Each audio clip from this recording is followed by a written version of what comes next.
నీకు విష్ణు సహస్రనామ స్తోత్రాలు ఎప్పుడు ఎలా చదవాలో తెలుసా? తెలీదు. అలా చదివేస్తుంటానంతే. సహస్రనామ స్తోత్రాన్ని ఎప్పుడైనా, ఎక్కడైనా, ఎలా అయినా చదవవచ్చు, వినవచ్చు. కానీ బ్రహ్మముహూర్తంలో చదవడం కానీ, వినడం కానీ చేస్తే దాని ఫలితం చాలా గొప్పగా ఉంటుంది. అవి చదివే ముందు శుచి, శుభ్రత, శ్రద్ధ ఈ 3 ఉండాలి. విష్ణు సహస్రనామ స్తోత్రాలు విన్నా, చదివినా వాటి ఫలితం చాలా గొప్పగా ఉంటుంది.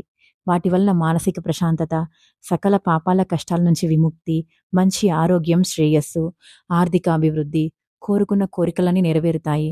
ఆధ్యాత్మిక శక్తి కూడా పెరుగుతుంది. గ్రహ దోషాల నివారణ కూడా జరుగుతుంది. ఇంకా ఎన్నో ఉన్నాయి వీటి వలన ఉపయోగాలు. మహాభారత సంగ్రామం తర్వాత భీష్మాచార్యులు మనకు అందించిన గొప్ప వరమే ఈ విష్ణు సహస్రనామ స్తోత్రం. దీన్ని ఎన్నిసార్లు, ఎంత ఎక్కువగా పారాయణం చేస్తే అంత గొప్ప ఫలితాలు మనకు వస్తూనే ఉంటాయి.